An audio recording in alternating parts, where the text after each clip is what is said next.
what you want, 'cause a pirate is free. You are a pirate.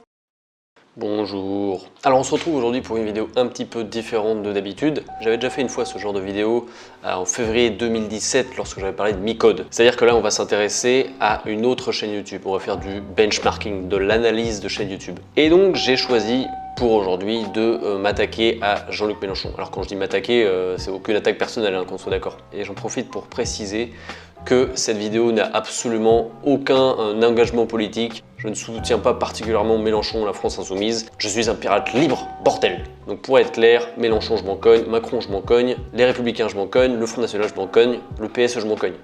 Enfin de toute façon il reste plus grand monde. Il n'y en a qu'un pour qui mon cœur bat. Ceci étant dit, on s'attaque tout de suite à la chaîne de notre ami Jean-Luc. Pourquoi la chaîne de Jean-Luc Mélenchon? Eh bien tout simplement parce que c'est lui qui est un peu le pouce percé, on va dire, dans le YouTube game entre guillemets, et c'est lui qui a su justement tirer profit de YouTube, des réseaux sociaux, etc. On se rappelle aussi de son hologramme. Ah ouais. Alors la chaîne de Jean-Luc Mélenchon possède environ 370 000 abonnés, près de 600 vidéos. Ah ouais quand même. Et on le sait pas forcément, mais Jean-Luc Mélenchon n'a pas commencé si récemment que ça sa chaîne YouTube, puisque sa première vidéo date du 1er janvier 2012.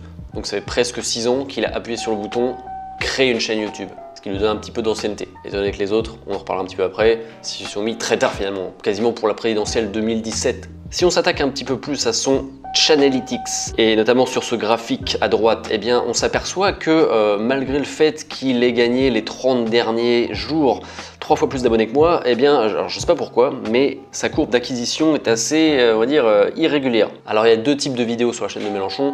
Il y a les vidéos qui sont relayées des médias du type Assemblée nationale, dans l'émission et tout ça, on va le voir après. Et aussi et surtout, ces vidéos revues de la semaine. Donc c'est ça vraiment qui nous intéresse ici et qui fait l'originalité de la chaîne. Alors peut-être que ces pics correspondent à la sortie de ces vidéos de revues de la semaine. Allez savoir. Si on s'intéresse à ces tags, eh bien du grand classique d'extrême gauche, parti de gauche, front de gauche, France insoumise, etc., etc. Si on s'intéresse un petit peu plus à la structure de sa chaîne et notamment à ses playlists, eh bien on remarque qu'il y a une playlist Assemblée nationale, une playlist des affaires étrangères, des émissions dans lesquelles il passe, des conférences de presse. Donc ça c'est les vidéos relayées des médias dont je parlais, donc sans grande originalité. L'originalité est ici sa playlist revue de la semaine, donc qui constitue l'essence même de sa chaîne. Et actuellement il en est à la 41e.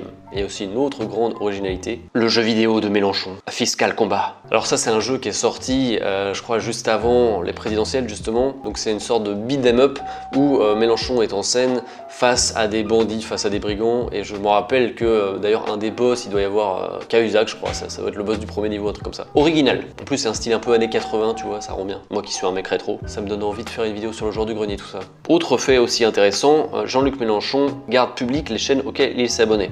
Alors on y retrouve bien sûr la chaîne de la France insoumise, Charlotte Girard, celle d'Alexis Corbière et Raquel Garrido, et bien d'autres encore. Tout ce qui est relatif à la gauche française. Alors si on s'attaquait un petit peu plus à ces liens, là en haut à droite les petits liens. Tout d'abord, on a le blog de Jean-Luc Mélenchon, donc site externe, un petit WordPress tout simple, avec son lien vers les médias sociaux, le formulaire d'acquisition de trafic, lien vers YouTube, Facebook, etc.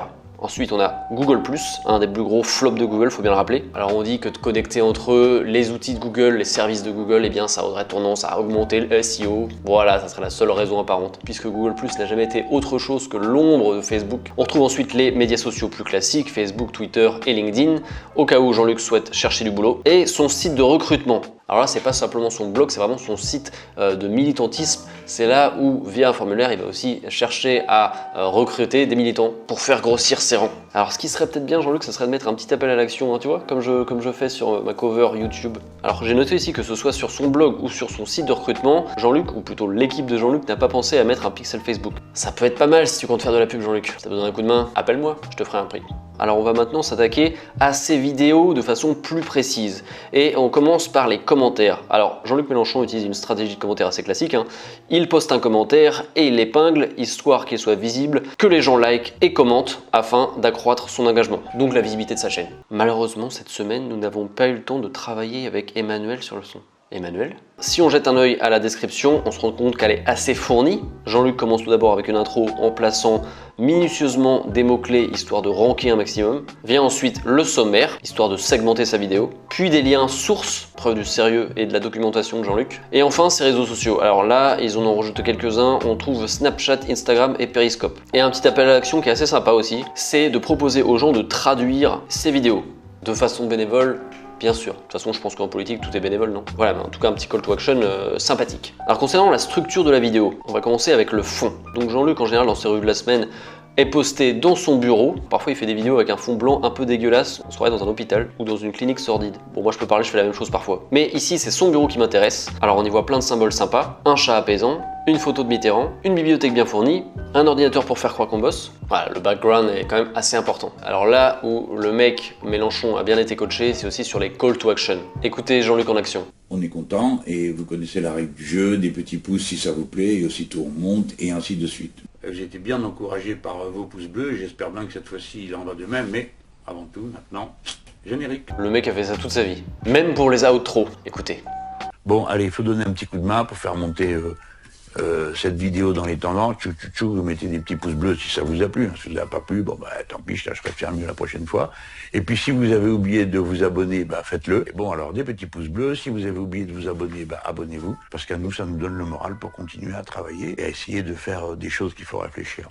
Le mec est trop fort. Alors qu'est-ce qu'il dit dans ses revues de la semaine? Eh bien tout simplement il relate des faits divers, des faits d'actualité, que ce soit national ou international, en mettant sa petite pincée à la Mélenchon. Tu la connais cette pincée à la Mélenchon? Alors comme je te le disais en début de vidéo, Mélenchon c'est un peu un pionnier dans le monde de la politique. C'est lui qui a commencé à faire ça et c'est lui qui a eu la plus grosse croissance. Et alors il y en a d'autres conseillers, un Ruffin qui fait aussi partie de la France Insoumise qui a environ 30 000 abonnés, Macron via sa chaîne La République En Marche qui a environ 23 000 abonnés, ou encore Philippot, ex-FN qui a environ 17 000 abonnés. Alors bien sûr ils sont tous explosés par notre ami la Mélenche. Voilà, alors j'ai entendu dire qu'il prévoyait de faire une sorte d'émission complète en partie sur YouTube.